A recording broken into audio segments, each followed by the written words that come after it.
Alors que je rentrais chez moi, deux jeunes hommes se sont approchés de moi au coin de la rue. Ils m'ont menacé avec des couteaux.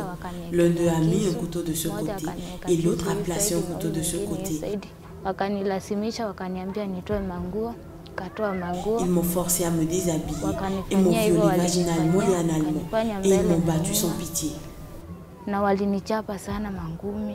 Témoignage plutôt choquant, équipés en noir, les hommes en uniforme kényan. Comme cette femme, des victimes de viol au pays d'Ouro Kenyatta, on en compte plusieurs, et ce, tous sexes confondus. Deux policiers ont ouvert mon pantalon et m'ont fait m'allonger sur le canapé. Ils m'ont sodomisé. Ils ont fait tout ce dont ils avaient envie. Des victimes, aussi bien adultes que mineurs, violées par les forces de sécurité kenyanes durant un feuilleton électoral de près de 4 mois, émaillé de violence et marqué par l'invalidation en justice d'un scrutin présidentiel. Des crimes que dénonce l'ONG Human Rights Watch dans un rapport publié jeudi, rapport qui n'a pas pour but d'établir une liste exhaustive des cas de violence sexuelle, mais d'illustrer cette triste tendance par quelques exemples documentés en détail. Il y avait une violence sexuelle généralisée en termes de lieux où cela s'est produit. Et le nombre et les types de violences sexuelles que nous avons documentés qui comprenaient le viol. Le viol collectif, c'est le viol qui implique 2 hommes ou plus. Et nous avons également eu un cas de viol en masse où un groupe de femmes a été violé par un groupe d'hommes. Nous avons eu des cas de viol avec un objet introduit dans les parties intimes d'une femme, des attouchements sexuels non désirés, la nudité forcée et des passages à tabac sur les parties génitales. Nous parlons de 3 hommes victimes également de violences sexuelles et nous avons entendu parler d'autres cas d'agression sexuelle sur des hommes. Dans son rapport, l'ONG dénonce de manière plus générale le comportement de la police durant la longue période électorale kenyane, notamment l'usage excessif de la force contre des manifestants, les meurtres, passages à tabac et membres coupés d'individus, ainsi que le pillage et la destruction de biens. Toute chose qui fait désormais passer la police de gardien de la sécurité à destructeur de cette dernière. Je ne vois pas la police comme quelqu'un qui me protège. Je vois la police comme quelqu'un qui pourrait venir me détruire à chaque instant. Nous demandons au gouvernement de veiller à ce qu'ils enquêtent d'urgence et en profondeur sur tous les cas de violences sexuelles qui ont eu lieu contre toutes les femmes et les filles ou les hommes et les garçons. Selon un comptage de l'AFP, au moins 58 personnes ont été tuées entre le 8 août et fin novembre dans les violences ayant accompagné le processus électoral, en grande majorité dans la répression de manifestations de l'opposition par la police. De très nombreuses violations des droits de l'homme par la police lors des violences ayant suivi la présidentielle de 2007 qui a fait plus de 1000 morts sont restées impunies.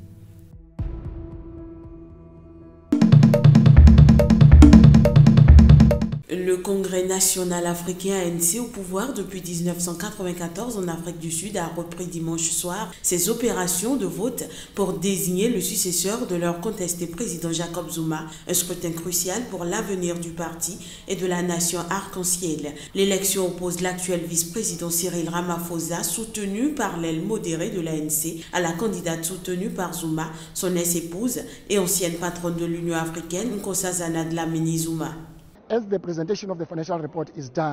Après la présentation du rapport financier jusqu'à tard dans la nuit, les délégués vont voter pour le top 6. Les votes seront faits par lot de 200 par région. Cela va prendre environ 10 minutes pour chaque lot. Ça ne devrait pas prendre trop de temps et après on commence à compter. Cela non plus ne devrait pas prendre trop de temps, même si le dépouillement des votes de 4776 délégués est manuel.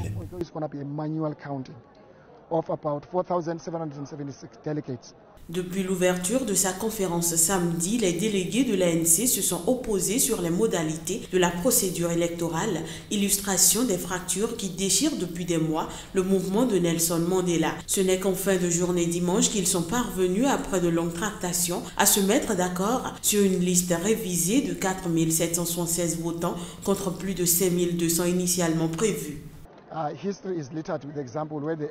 L'histoire est pleine d'exemples où l'ANC a rencontré des situations comme maintenant, très divisées, mais on dépasse toujours cela. Nous devons nous engager à nous unir derrière le leader qui sortira des urnes parce qu'il n'y a ni vainqueur ni perdant pour la gestion de l'ANC. Le gagnant est l'ANC et nous devons nous unir derrière lui. Ce n'est pas un concours de beauté, ce n'est pas celui qui a la meilleure démarche ou la meilleure voix. C'est au sujet de l'ANC.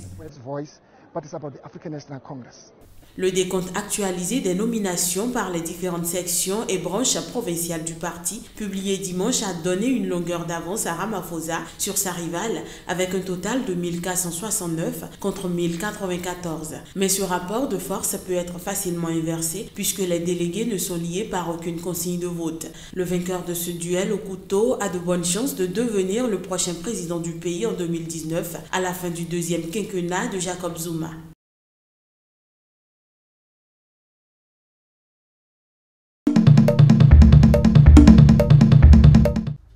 Pas d'électricité dans ce village au sud de la République démocratique du Congo, mais des peintures qui valent de l'or.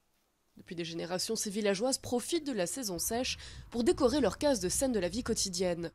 Il y a quelques années, le directeur de l'Institut français local, tombé par hasard sur cet art, décide de le faire connaître. En 2014, des villageoises sont invitées à Paris, où elles vendent pour 60 000 $ de toile. Par la grâce de cette peinture, ça nous a permis d'arriver à Paris et expérimenter nos œuvres d'art. Et je crois que dans l'avenir, peut-être ça peut bien payer, il y aura d'autres projets qui vont venir. Une pompe d'eau potable a pu être installée et le village touche 10% des 300 $ payés à l'agence de voyage par la centaine de visiteurs venus admirer les peintures. Mais le tourisme n'en est qu'à ses débuts dans cette région minière du Congo qui souffre de sa mauvaise réputation. Le Congo est vaste. S'il y a la guerre au nord, c'est 4000 km, mais aussi il n'y a pas de guerre. Et donc il y a des gens qui vont donc en Israël, où il y a des attentats, des bombes, tout ça, mais ils vont faire le tourisme. Il y a des milliers qui y vont.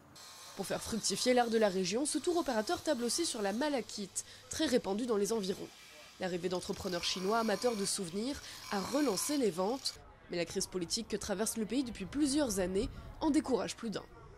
Déjà que le marché est très difficile ces derniers temps.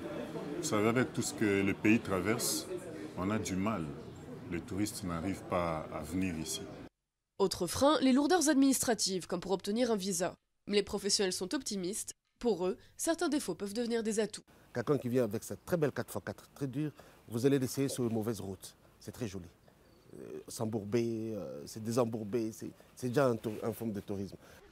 À Makwacha, un projet de construction de cases peintes pour loger les touristes est en cours, avec l'espoir d'attirer plus d'amateurs pour une visite couleur locale.